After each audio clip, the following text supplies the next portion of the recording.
오늘의 플러스, 가깝고도 먼 나라인 일본 그 전략적 활용 방안을 알아봅니다.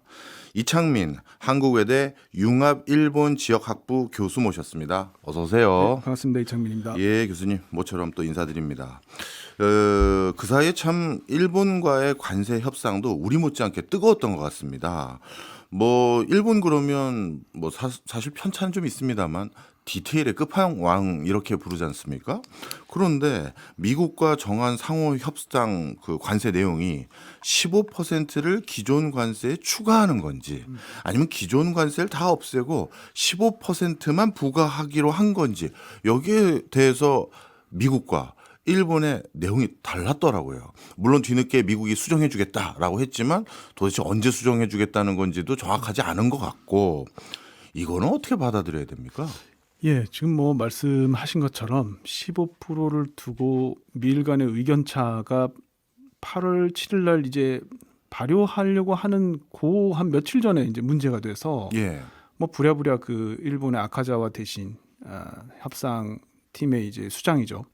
워싱턴으로 날아가서 뭐 어떻게 해가지고 결과적으로는 이제 일본이 처음에 이제 이해한 대로 15%로 이렇게 맞춰주기로 했는데 말씀하신 것처럼 그걸 언제 행정명령을 고칠지는 또 모릅니다. 그러니까요. 네, 그래서 뭐 지금 나온 얘기로는 나중에 행정명령을 고치게 되면은 이제 소급해서 더 부과된 이제 이 관세는 환급해주겠다 뭐 이런 건데 이게 지금 일본 내에서는 결국 이게 합의문이 없어서 결국 이런 사태가 생긴 거 아니냐 이런 예. 비판이 많습니다. 우리가 문서화했더라면 이런 일이 있었겠냐라는 비판인데 그런데 이제 일본에서 처음에 나온 얘기는 일부러 합의문을 만들지 않았다. 그리고 앞으로도 합의문을 만들 생각이 없다. 이렇게 이야기를 했습니다. 이거 왜 그러냐면 세 가지 이유가 있는데요. 첫 번째는 스피드가 중요했기 때문이다. 이게 지금 이제 상호관세 15%를 두고 이제 이야기가 나왔습니다만 상호관세 15%는 8월 7일부터 이제 이 발동이 됐죠. 그런데 일본이 가장 예민하고 중요하게 생각하고 있는 게 자동차 관세, 품목 관세하고 자동차 부품 품목 관세예요. 이게 지금 25%잖아요. 근데 이제 자동차 관세는 4월 3일부터 발효가 됐고 자동차 품목 관세는 5월 3일부터 발효가 됐습니다. 일본 입장에서는 가장 중요한 자동차 관세, 자동차 부품 관세를 15%로 낮춰야 되는데 이게 지금 하루하루가 피가 마르고 있어요. 그래서 실제 지금 8월 9일 날 니케이 기사를 보니까 토요타 포함해서 7개 자동차 회사가 관세가 관세 인하가 하루하루 늦춰짐에 따라서 하루에 30억 엔씩 손실이 발생하고 있다고 하더라고요. 크네요. 그러니까 일본 정부는 사실 이게 제일 중요한데 만약에 여기서 합의문을 작성한다고 하면 시간이 더 걸린다는 거죠. 그 영국의 사례가 있잖아요. 영국이 5월 8일 날 합의했지만 그 합의문 작성한 건 6월 16일이거든요. 한 달이 더 걸렸습니다. 그래서 여기서 합의문 작성하고 그 사이에 또 작성하면서 트럼프가 또 추가로 뭔가 더 요구할 수도 있고 그러느니 합의문 없이 하루빨리 트럼프가 대통령 행정명령으로 관세 인하를 하는 게 우리에게 유리하다 이렇게 판단을 한 게 하나 있고요. 두 번째는 지금 확실한 게 하나도 없다. 수치밖에 확실한 게 없다라고 얘기를 자꾸 했어요. 무슨 말이냐. 15%, 5,500억 달러 이런 식으로 수치로 미리 이야기한 거 외에는 확실한 게 아무것도 없기 때문에 대표적인 게 지금 이야기가 의견이 많이 갈리는 게 결국 5,500억 달러 투자에 대한 거잖아요. 이것도 1, 2년 안에 3, 4년 안에 판가름 날 게 아니고 지리멸렬한 협상을 계속 앞으로 트럼프 임기 때까지 해야 되기 때문에 합의문 작성하고 하는 게 큰 의미가 없다는 거고 세 번째 이유가 제일 중요한데요. 가령 합의문을 작성한다 하더라도 의미가 없다. 왜요, 그건? 이 영국하고 미국이 협상을 타결해서 유일하게 합의문이라는 문서화하고 사인을 한 나라죠. 그런데 이제 그걸 우리가 볼 수는 없고 우리가 확인할 수 있는 거는 미국과 영국이 각각 자국에서 발표한 협상 내용에 대해서 정리한 것. 미국 보면은 뭐 예를 들어서 5월 8일에는 미국 영국 경제 번영 협정에 관한 일반 조항이라는 문서가 나왔고 6월 16일에는 그 일반 조항의 이행이라고 해서 또 이 문서가 나왔어요. 근데 그 두 개의 문서의 공통점이 뭐냐면 맨 끝에 어그리먼트가 아니고 딜이라고 써 있습니다. 그 딜이라고 하는 거는 법적 구속력이 없다는 뜻이거든요. 심지어 5월 8일 날 나온 문서 1페이지 맨 마지막에 뭐라고 써 있냐면 미국과 영국 양국은 이 문서가 법적 구속력이 있는 합의가 아님을 인정한다라고 돼 있습니다. 네. 이게 굉장히 무서운 말인 게요. 네.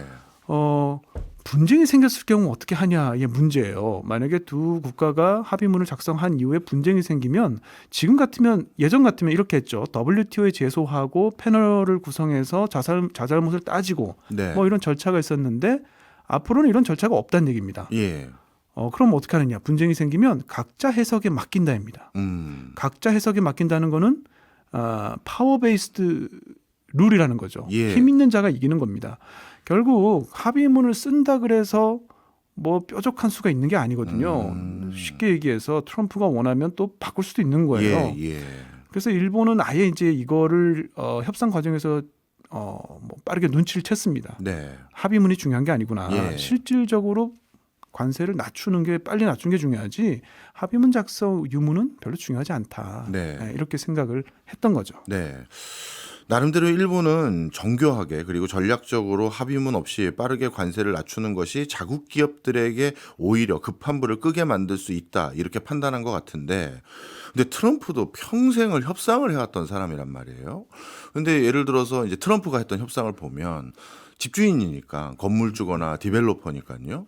예를 들어서 대부분 건물을 사는 사람은 평생 한 번을 사거나 한두 번 사는 경우가 일반적이고 트럼프는 맨날 하는 게 건물 사고 팔고일 수도 있는데 그러면 정보라든가 협상을 할 때 뭘 어떻게 해야 되는지 트럼프가 더 잘할 거란 말이죠. 예를 들어서 갑자기 세입자가 들어와서 저는 관리비 포함인 줄 알았어요. 아니야, 관리비 나랑 얘기 안 했잖아. 이런 거라든가. 이거는 어차피 진짜 말씀 주신 것처럼 문서하던 문서하지 않던 그냥 어차피 트럼프 마음대로 진행되는 형국 아닌가요? 그렇게 이해하는 게 맞습니까? 맞습니다. 무슨 네. 말이냐면 일본도 사실은 이 협상을 8차까지 하면서 하나하나 이제 사실 배워가고 있는데 시행착오를 거쳐가고 예. 있는데 그렇게 해서 문서 합의 없이 하는 거나 문서가 있는 거나 별 상관없다라고 생각했는데 당장 지금 문제가 또 생긴 게 15%에 대한 해석의 예. 문제잖아요. 그래서 지금 일본에서 나온 얘기는 끝날 때까지 끝난 게 아니다.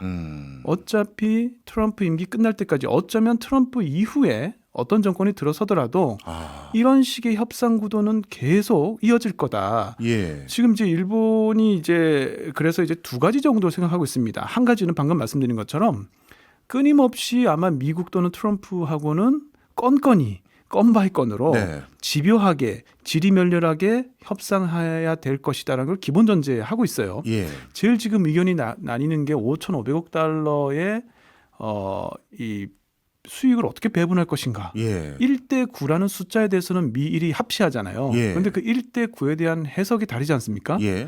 미국에서 얘기하는 거는 90% 이익을 미국의 뭐 노동자나 납세자들이 100% 향유할 것이다. 예. 리테인 한다고 써 있잖아요. 그게 이제 미국 안에 수익이 그대로 있고 재투자된다 이런 식으로 해석이 되고 있고 반면 일본은 그거를 일본 정부계 은행이 출자, 융자 보증 한다라고 설명을 하고 있어요. 그래서 1대9는 어떻게 설명하고 있냐면 일본 정부계 은행이 출자 비중이 10%를 넘지 않아야 된다는 뜻이다.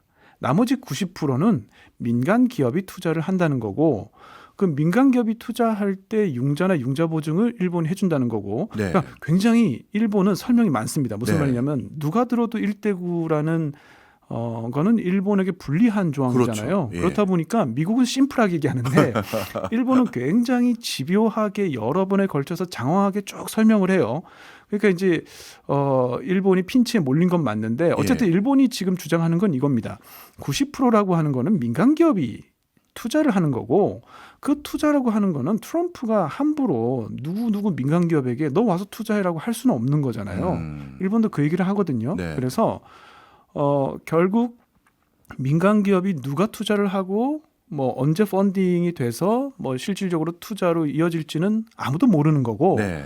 그 얘기는 트럼프 임기 이후에도 계속된 이 투자라는 거는 그때까지도 투자가 마무리 안 될 거다. 예. 결국 아주 그 디테일한 걸 따져서 서로 이제 밀고 땡기기를 하면서 시간을 끌면서 최대한 네. 이 상황을 가져가겠다는 게 하나 있고요. 예. 두 번째는 차제에 트럼프가 없는 세상에서의 새로운 룰 만들기에 돌입을 지금 하고 있습니다. 23일 날 아침에 사실은 트럼프가 이제 트루스 소셜에 우리 시각으로 예. 미일 관세 협상이 마무리됐다 이렇게 글을 올렸는데요. 예. 그 23일 날 오후에 일본에는 또 하나 이벤트가 있었습니다.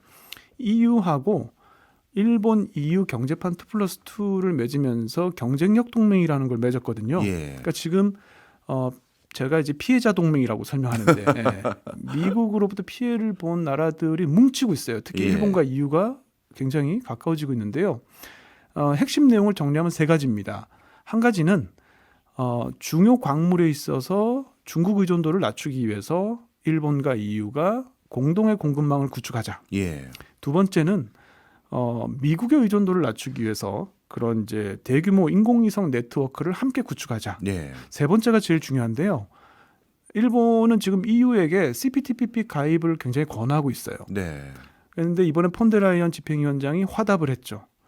EU가 CPTPP에 가입을 하거나 또는 CPTPP와 EU를 합친 어떤 거대한 자유무역 협정 내지는 이 질서, 지역을 하나 만들자. 네. 그러니까 결국에는 일본은 한편으로는 미국하고의 장기전에 돌입하고 있으면서 예. 또 한편으로는 미국 없는 세상에서 새로운 무역 질서, 통상 질서를 만드는 데 굉장히 힘을 쏟고 있는 예. 그런 이제 두 가지 전략을 지금 병행해서 하고 있는 상황이죠. 말씀을 좀 듣고 보니까요. 이렇게 정리해도 될까요? 예를 들어서 지금 당장 일본은 관세율을 낮추는 거에 더 우선을 두자.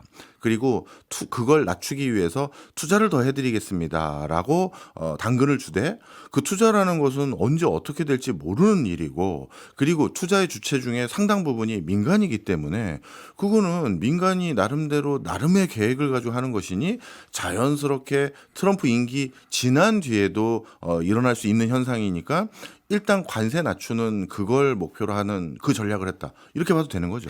예, 맞습니다. 그런데 그거 하기 위해서 기왕이면 그거 하기 전에 지금 방금 말씀 주셨던 EU와 일본이 연대해서 피해자 연합체를 만들다.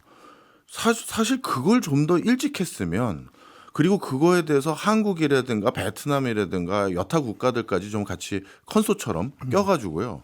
이거 미국의 요구가 너무 불편한 상황이 많다. 우리들이 단일 대우를 하자라고 했으면 투자 금액 약속했던 것도 더 훨씬 줄이고 관세에 대해서도 훨씬 더 우호적인 환경이 도출됐을 텐데 어떻게 보면 제가 보기에는 순서가 바뀐 것 같은데 이건 왜 이렇게 된 거죠? 아주 중요한 질문을 해주셨는데요. 우리가 왜 게임 이론에서 죄수의 딜레마 예. 배우잖아요. 예. 더 좋은 사실은 균형이 있는데도 네. 불구하고 못 가잖아요. 아. 이 죄수의 딜레마라는 게 미국을 제외한 나머지 나라들이 끝까지 암묵적인 동맹 연합을 맺었으면 네. 미국이 가장 초조해지겠죠. 그런데 그 중에서 한 나라라도 먼저 협상을 하고 나면 나머지 나라들은 초조해질 수밖에 없습니다. 그게 죄수의 딜레마 상황이잖아요. 예. 지금 미국이 원하는 거는 다자 협력체가 아니고 양자 협상으로 거래적 외교를 통해서 서로가 경쟁하도록 만드는 거죠. 일본을 끌어들여서 원래는 관세 협상이었던 거를 일본은 이제 투자 협상으로 돌리려고 프레임 전환을 하려고 굉장히 노력을 했습니다. 왜냐하면 예. 일본의 경제 구조 자체가 수출보다는 투자로 먹고 사는 나라고 예. 일본의 경상수지 흑자의 대부분이 소득수지, 그러니까 예. 외국에 투자한 어떤 자산에서 발생하는 이자와 배당으로 경상수지 흑자를 내는 나라잖아요. 예. 그렇다 보니까 처음부터 관세 협상이 아닌 투자 협상으로 전환하려고 굉장히 노력을 했고 어떤 면에서 보면 미국도 그걸 받아들인 측면이 있고요. 예. 받아들이면서 그 포뮬러 협상 공식 하나 만들어지니까 이제는 한국도 그렇고 EU도 그렇고 초조해지는 거예요. 예. 결국 우리도 굉장히 초조해지면서 8월 1일 전에 빨리 협상을 해야 된다라고 하면서 예. 사실은 우리는 관세 자동차 분야 관세 낮추고 이런 거에 포커스가 있다가 어느 순간 보니까 우리도 투자 협상을 하고 있는 거죠. 그렇죠. 그래서 3,500억 달러라고 하는 어떻게 보면 우리가 처음에 생각지 않았던 거금을 투자하는 조건으로 관세 인하라는 티켓을 또 사고 예. 미국이 원했던 그림인 거죠. 네. 한국과 일본이 경쟁하고 그 와중에서 이 투자 금액이 올라가고 예. 그래서 저희는 이게 참 이론적으로는 우리가 더 좋은 균형이 있었는데 네. 한 일이 조금 더 물밑에서 이야기하고 EU하고 약자 연대 내지는 피해자 연대가 진작에 생길 수 있었는데라고 생각을 하지만 우리가 이미 경제 이론에서 알고 있잖아요. 죄수의 딜레마 상황에서는 결국에는 전부 다 자백하는 게 균형이지 않습니까? 그렇죠. 전부 미국한테 가서 우리가 얼마 내겠다고 투자 약속을 하는 게 결국에는 균형이 될 수밖에 없는 상황이었던 거죠. 네, 이해를 했습니다. 그렇다면 이제 뒤늦게나마 피해자 연대, 뭐 피해자 모임, 뭐 이런 것들이 만들어질 수 있는 환경들이 좀 생긴 것 같은데 일본은 그럼 우리와도 협력하고 싶어 할까요? 그 부분은 좀 퀘스천 마크가 있습니다. 왜요? 일본하고 우리하고 사실 협력의 관계라고 하는 게 지난 60년 예. 동안에 이제 경제 협력을 쭉 해왔죠. 그런데 요거는 좀 제가 답변을 시기별로 좀 나눠서 좀 예. 길게 이렇게 될 것 같은데 일단 지난 이제 60년간의 협력의 역사를 보면 세 시기로 구분할 수가 있습니다. 예. 근데 앞 시기가 굉장히 길어요. 예. 앞 시기가 1965년 한일 국교 정상화부터 2010년 무렵까지 45년 동안이 한 시기입니다. 예. 이 한 시기는 성격이 거의 비슷합니다. 어떤 시기였냐면 일본이 한국에 대해서 일방적인 자금 협력을 하는, 그 다음에 기술 협력을 하는, 예. 그 다음에 통화 협력을 하는. 예. 제가 이제 학생들 수업할 때 자기통 이렇게 외우라고 하거든요. 예. 물론 이게 외우는 게 좋은 건 아닌데 아닙니다. 자금 확 들어오네요. 기술 통화 예. 요 협력을 쭉 해왔던 시기예요. 예. 많이 알려져 있습니다만 우리가 1965년에 한일 국교 정상화할 때 그 청구권 협정에서 8억 달러를 유무상 차관을 들여오잖아요. 예. 근데 이게 현금으로 그냥 8억 달러가 하늘에서 뚝 떨어진 게 아니라 10년에 걸쳐서 주는데 그 주는 것도 3억 달러 무상, 뭐 정부 차관 2억 달러, 민간 상업 차관 3억 달러인데 이게 전부 다 일본 기업들하고 끈이 이렇게 타이드가 돼 있어요. 예. 묶여 있습니다. 그러니까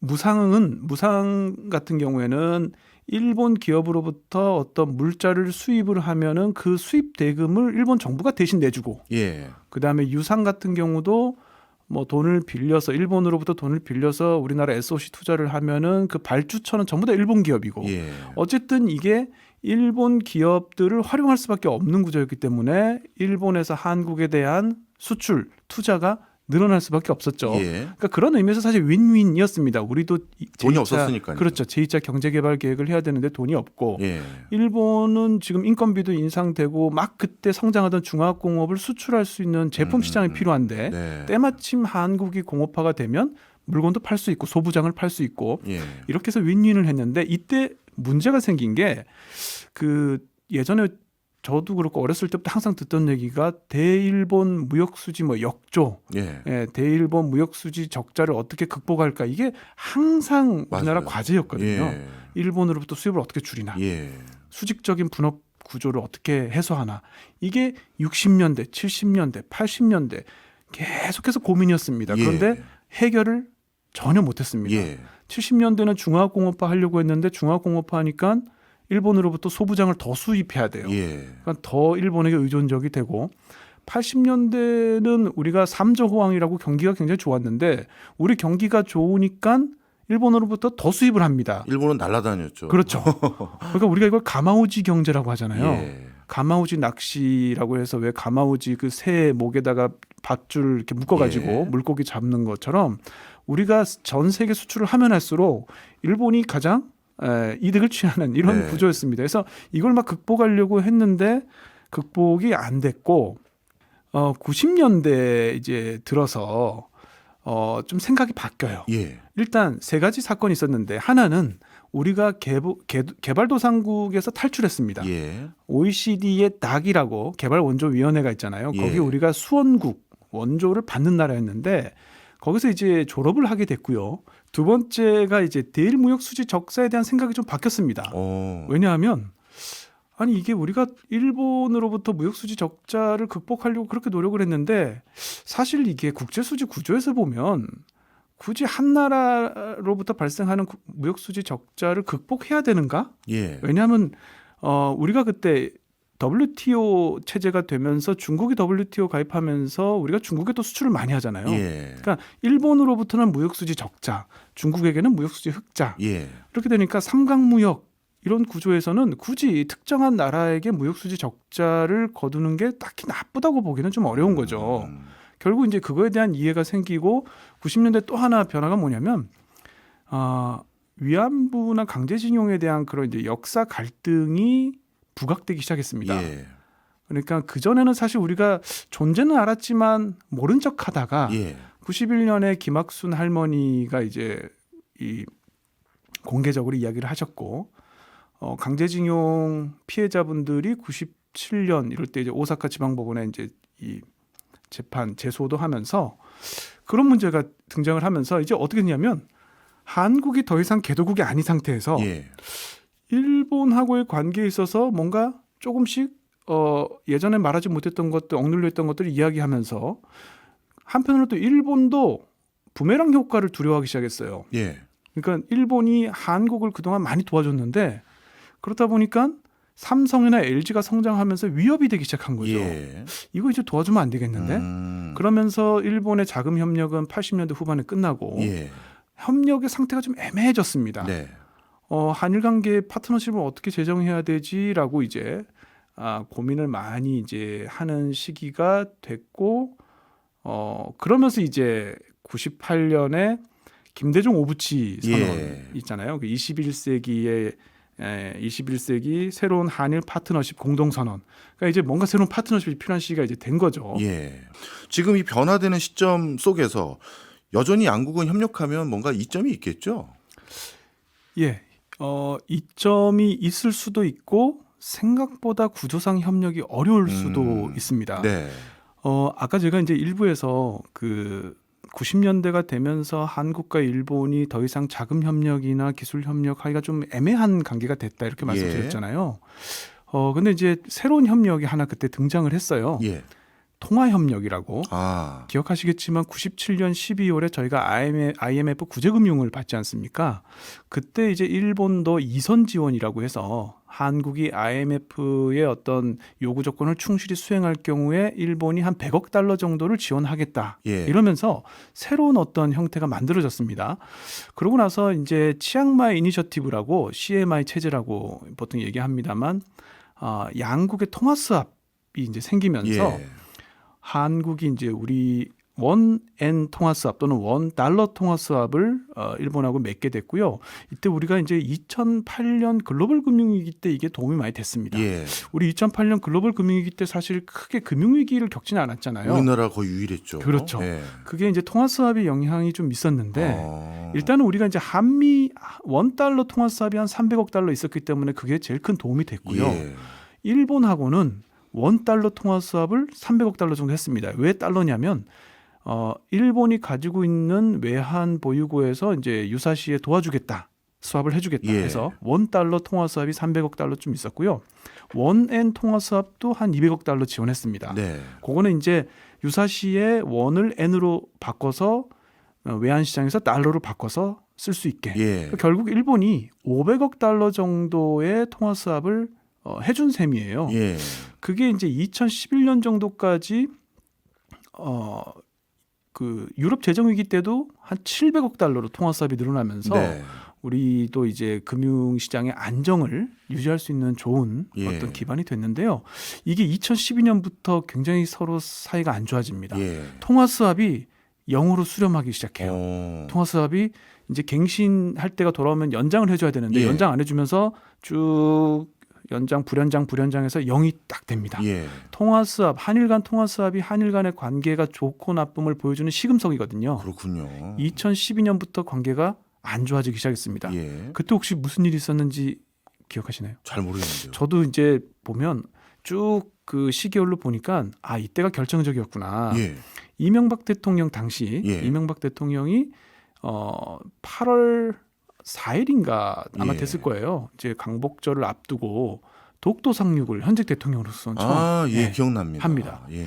독도 상륙을 하고 나서 문제는 이제 그 다음에도 있었는데 기자회견, 그러니까 광복절을 앞둔 기자회견에서 기자들이 당시 이제 아키히토 일본 천황, 우리는 뭐 일왕이라고 부르지만 예. 일본 천황의 한국 방문을 어떻게 생각하느냐라고 하니까 당시 이제 이명박 대통령이 독립운동을 하다 돌아가신 분들에게 사과하지 않는 한 이 땅을 밟을 수 없을 것이다. 뭐 이런 취지로 얘기를 했어요. 네.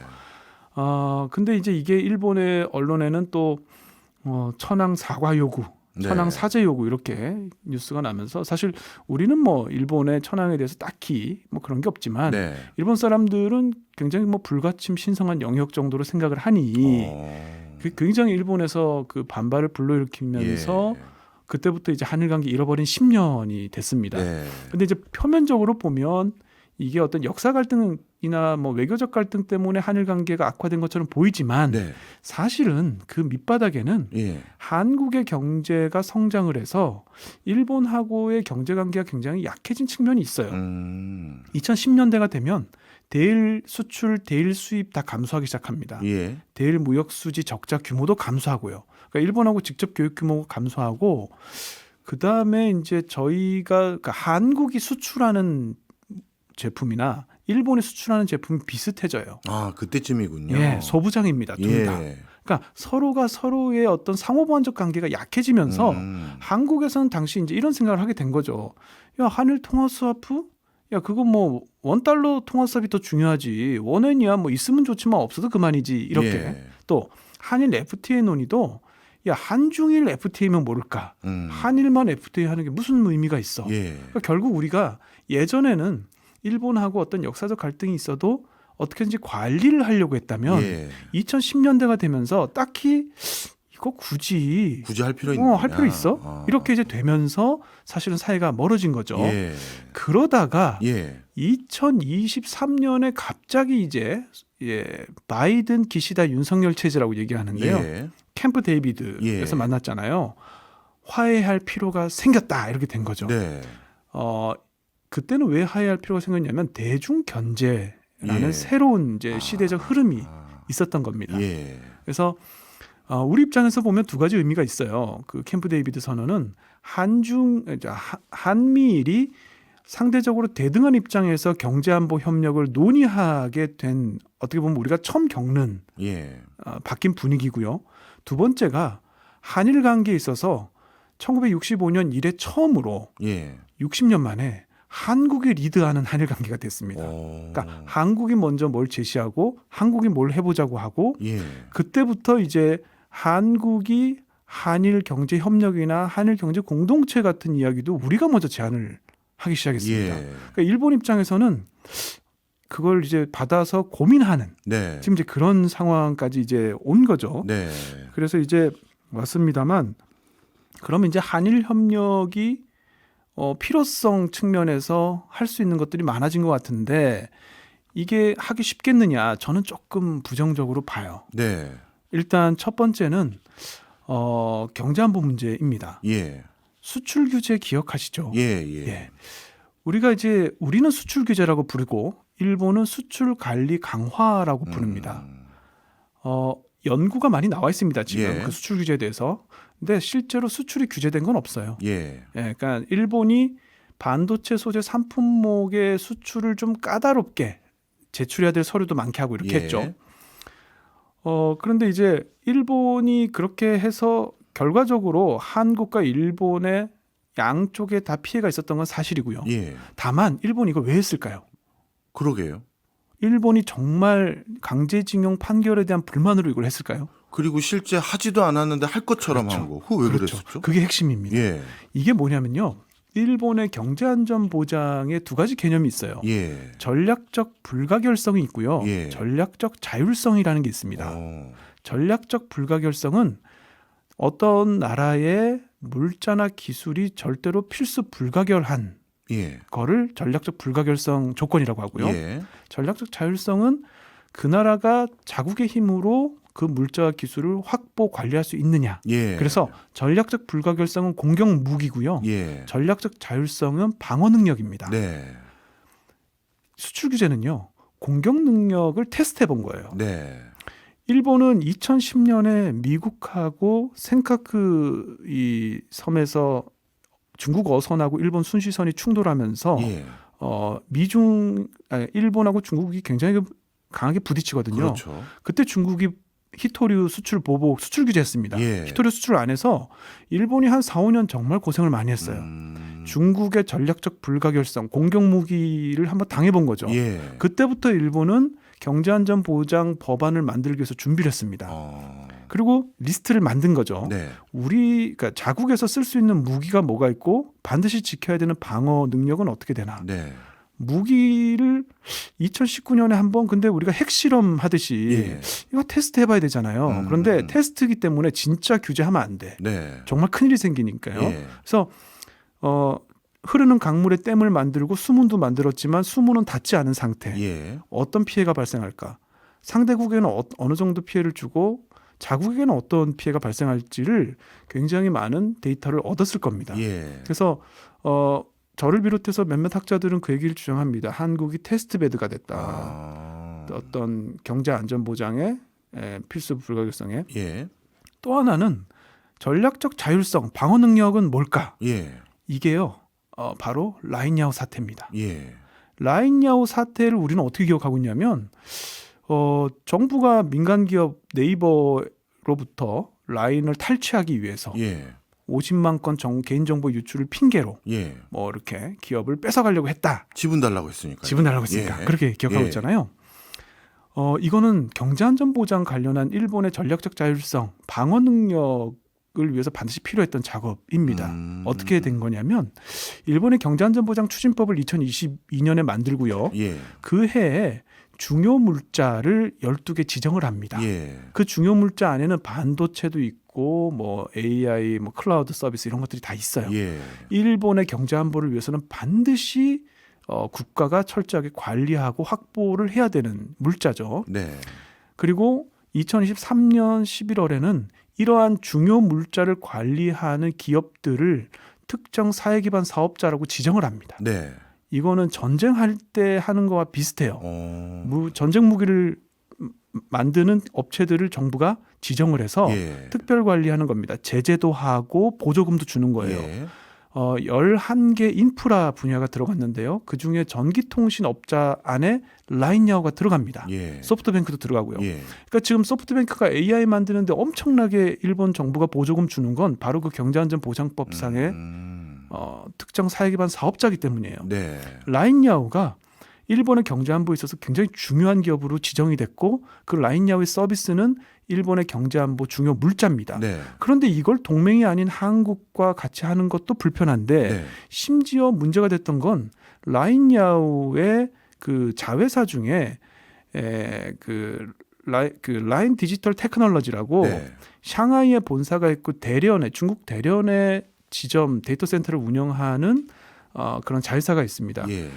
일본에서 문제 삼은 건 2018년부터 2021년 사이에 그 자회사 라인야오 그 네이버의 자회사에서 중국 엔지니어들이 예. 일본의 이 라인야오 데이터를 30몇 차례 들여다봤다. 그게 굉장히 일본에서 큰 뉴스가 됐어요. 예. 왜냐하면 중국은 2017년에 국가정보법이라는 걸 통과시켜서 예. 중국 내에 있는 모든 기업들의 데이터를 중국 정부가 들여다볼 수 있거든요. 예. 그럼 이걸 약간 이 논리를 연결하면 어떻게 되냐면 이제는 중국 정부가 라인야오를 사용하는 일본 인구 9천만 명의 개인 데이터를 다 들여다볼 수도 있겠다라는 네. 공포심이 이제 일본사에 있던 거죠. 그렇네요. 그렇다 보니까 일본 정부가 라인야오에게 경고를 한 겁니다. 예. 빨리 이 문제를 해결해라. 예. 그랬더니 이제 위원회에서 나온 얘기가 여러 개 있었는데 그 중에 하나가 이 근본적으로 문제 해결이 안 되는 게 네이버로부터 자본 관계가 복잡하게 얽혀 있고 네이버와 예. 기술 제휴도 복잡하게 얽혀 있는데 이걸 정리해라. 그러니까 우리가 볼 때는 이해가 안 되지만 일본 정부는 경제안보 차원에서 민간 기업에게 이례적으로 2차례에 걸친 행정 지도를 통해서 자본 관계 정리하라고 지시한 거예요. 예. 근데 우리는 어떻게 이거 WTO에 제소해야 된다. 어떻게 정부가 민간 기업에게 지분 운운할 수 있냐라고 했지만 지금 트럼프가 등장한 지금 시점을 보면 너무나도 자연스럽잖아요. 예. 네. 정부가 기업에 그렇게 할 수 있는 거예요. 왜냐하면 인프라 기업이고 예. 정부가 경제안전보장의 중요한 기업으로 지정한 거예요. 네. 일본제철이 US스틸 인수할 때도 미국 정부와 일본제철이 국가안전보장 협약을 맺거든요. 예. 지금은 이게 굉장히 자연스럽게 됐어요. 그러니까 지금 작년의 상황을 뒤돌려 보면 일본은 경제안전보장의 시대에 살고 있었고 예. 우리는 WTO 시대에 살고 있었던 거죠. 그래서 한일 협력을 하려면 이게 문제가 될 거예요. 네. 왜? 우리가 지금 AI나 반도체 관련해서 일본에 투자를 만약에 한다고 하면 예. 그게 일본 정부 입장에서 어떤 경제안보 문제에 저촉이 되는 상황이 발생하면 예. 모든 걸 다 놔두고 일본 땅에서 나가라 예. 라고 만약에 그렇게 하면 예. 이거 사업을 하는 사람에게 있어서는 굉장히 큰 리스크거든요. 그렇네요. 그러니까 이 문제를 해결하지 않고는 한일 협력 쉽지 않다는 생각이 듭니다. 네. 말씀을 쭉 듣고 봤더니 제가 소소한 질문하고 큰 틀의 질문이 생겨버렸는데요. 그래서 그 중국에 있었던 라인 야후의 그 데이터 센터. 네이버의 자회사죠. 네. 그거는 그래서 지금은 어떻게 됐습니까? 지금은 이제 그게 이제 나중에 이야기 나온 바로는 거기서 이제 이 데이터 일본 데이터에 접속이 실제로 되지는 않았다는 얘기도 있고요. 네. 결국 그러면 이거는 뭐 일본 정부의 핑계 아닌가 이런 얘기도 있고 예.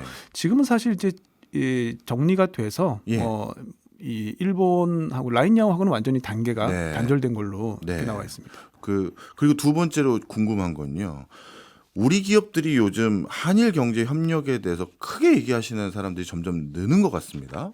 갑자기 2000년대 이후부터는 2010년 이후부터는 이제 일본의 필요성이 통화 수합 말고는 좀 많이 줄어들었다고 말씀 주셨는데 우리 기업인들이나 경제계에 있는 분들은 다시 한일 협력을 강요하는 입장으로 바뀐 이유가 뭘까요?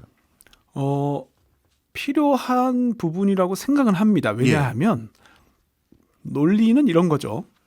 지금 세계 경제 흐름을 잘 보시면 미국은 미국대로 하나의 경제 블록, 중국은 중국대로 하나의 블록이고 EU는 EU대로 하나의 블록인데요. 선진국 중에 블록에 속하지 않은 나라가 한국, 일본 정도밖에 없어요. 아, 그렇네요. 우리만 외따로 떨어져 있고요. 예.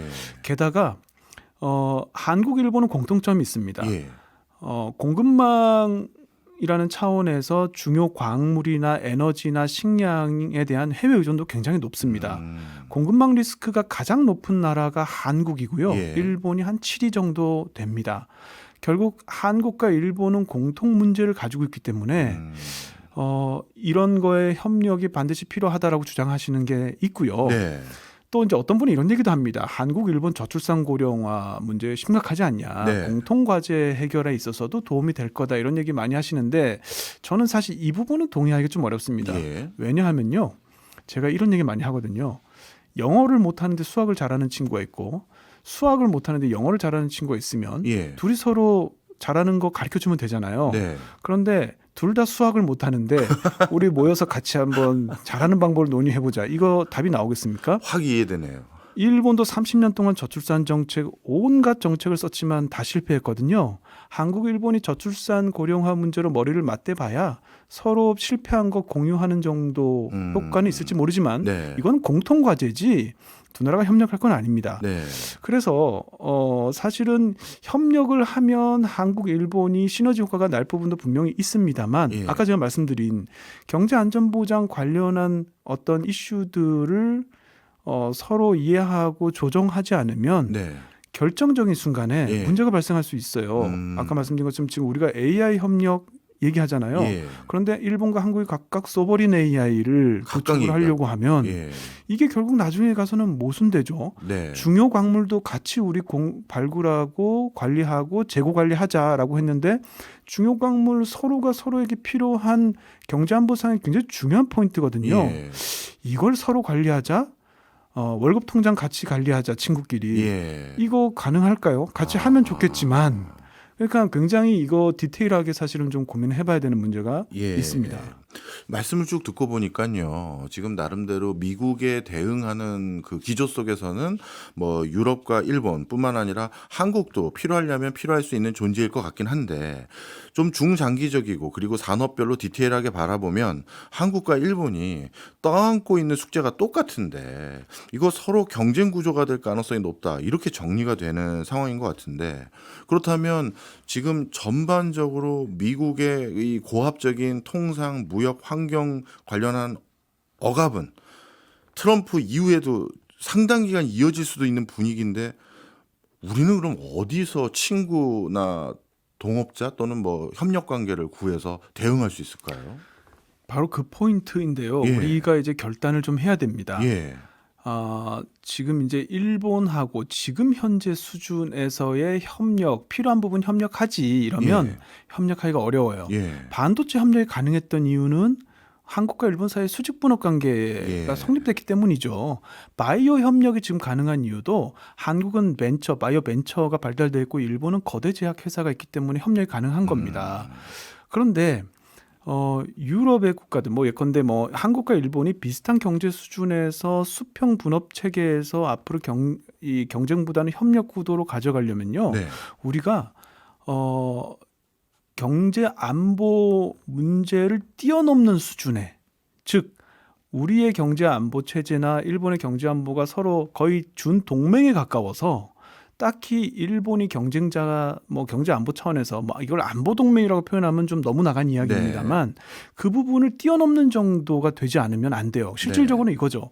일본이 데이터 센터를 한국에도 지을 수 있고 예. 우리가 아무 문제 없이 일본에 그런 반도체 관련해서 공장 짓고 서로 그런 우리 수출 규제처럼 그런 리스크가 앞으로 절대 생기지 않는다는 전제 하에 예. 그럼 이게 뭐냐면 경제 동맹체 예. 수준입니다. 그렇네요. 그럼 이제 경제 동맹체라는 것도 단계가 있어요. 예. 제일 첫 단계가 자유무역지대 CPTPP죠. 한국이 CPTPP에 가입을 한다든지 한일 FTA를 맺는다든지 하는 단계가 첫 단계고요. 예. 두 번째가 우리가 이제 관세 동맹이라고 해서 한일 FTA를 맺은 다음에 둘 사이에는 무관세고 한일의 바깥에 있는 나라에게는 공동 관세를 부과하는 단계. 예. 세 번째 단계가 이제 생산 요소까지 통합하는 노동시장 통합, 자본시장 통합하는 그런 이제 공동 요소 시장 단계입니다. 예.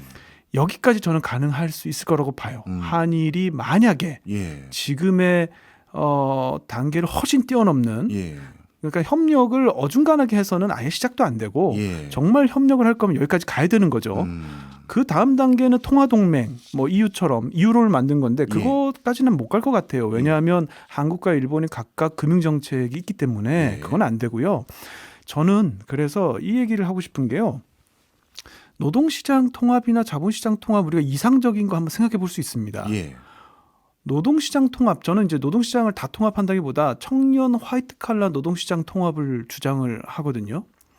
우리 지금 청년 실업률 높잖아요. 네. 공식적으로는 6.6%지만 아마 확장 실업률로 하면 20% 중반이 훨씬 넘을 겁니다.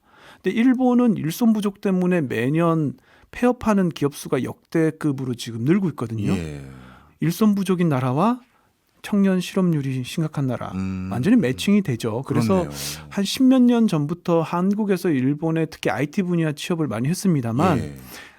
이건 원래 있던 거고 네. 제가 하나 더 추가하고 싶은 거는 일본 청년들의 한국 취업입니다. 네. 일본에서 한국에 유학 엄청 많이 오고 있어요. 예. 최근에. 일본뿐만 아니고 전 세계에서 한국에 유학 오는데요. 우리나라의 문제점이 뭐냐면 외국인 노동자 블루칼라 시장은 있는데 외국인 노동자 화이트 칼라 시장이 없습니다. 이 친구들이 굉장히 고급 노동자예요. 예. 그런데 우리나라가 안타깝게도 전 세계에서 한국이 좋아서 오는 지한파가 평생 지한파로 살 수밖에 없는 친구들을 네. 대학교 졸업하면 자국으로 다 돌려보내고 있습니다. 이게 이제 작년까지는 왜 이 문제가 있었냐면 월급을 전년도 GNI의 80%나 70% 이상 줘야 되는 기준이 있었어요. 예. 그러면 중소기업이 3,500만 원 이상 주기가 어려워서 외국인 노동자를 쓰지 못했습니다만 올해는 그 기준이 이제 금액으로 바뀌어서 해소가 됐는데 문제는 기업들 입장에서 외국인 화이트 칼라 노동 시장 자체 인지가 없어요. 직원 뽑을 때 외국인 사무직 직원 뽑는다는 말씀 못 들어보셨잖아요. 그렇네요. 진짜. 예외적으로 한두 명 뽑을 수 있지만 예. 근데 우리도 아마 2030년쯤 되면 일손 부족이 이제 심각해질 거거든요. 예. 일본의 이 경로를 그대로 대입해 보면 사실 준비를 좀 해야 되고요. 이 친구들이 전 세계에 그 나라에 돌아가서도 평생 지한파, 친한파로 살기 때문에 우리에겐 굉장히 큰 무기고 제 수업에도 저번 학기 수업에 40명 수업하는데 8명이 일본 학생이었어요. 제일 많았습니다. 고등학교를 졸업하고 한국 대학에 진학한 거죠. 제가 물어봤습니다. 너희들은 왜 한국으로 유학 왔냐고. 선진국 한국에서 공부하고 싶어서 왔다고 하더라고요. 선진국이라고 그래요? 그들이 볼 땐 한국이 선진국이에요. 그러니까 지금 20대, 10대들은요. 저희 세대랑 달리 완전 신인류입니다. 양국이 상호 국가를 서로 선진국으로 인식하고 뭐 한국 애들 중에서도 일본 문화 좋아하고 즐기는 애들이 있듯이 예. 일본 친구들도 한국 문화 좋아서 즐기는 애들 엄청나게 많고요. 예. 제가 딱 느낀 게요. 유럽에 예. 프랑스와 독일 간 게 그 청년들처럼 원하면은 상대국 회사에 가서 일할 수도 있고 네. 말도 금방 배우고 예. 굉장히 우호적인 예. 도덕적인 우월감도 없고 어떤 그런 뭐랄까 열등감도 없는. 예. 그래서 저는 굉장히 그런 면에서 청년 시장, 화이트 칼라 시장의 노동 시장 통합은 의미가 있지 않나 이런 생각이 듭니다. 네. 교수님 말씀 듣고 보니까요. 일본과 우리가 넘어야 될 산들도 많고 구조적으로 합치기 어려운 부분도 많이 있습니다만 그래도 협력할 수 있는 여지도 충분히 있는 부분이 많아 보입니다. 그리고 앞으로 또 대미 관계를 우호적으로 구축하는 데 있어서도 양국 간의 협력이 좀 많았으면 하는 바람이 있네요. 사실 이웃집하고 싸워서 좋을 건 아무것도 없잖아요. 예, 알겠습니다. 지금까지 이창민 한국외대 융합 일본 지역학부 교수였습니다. 고맙습니다. 감사합니다.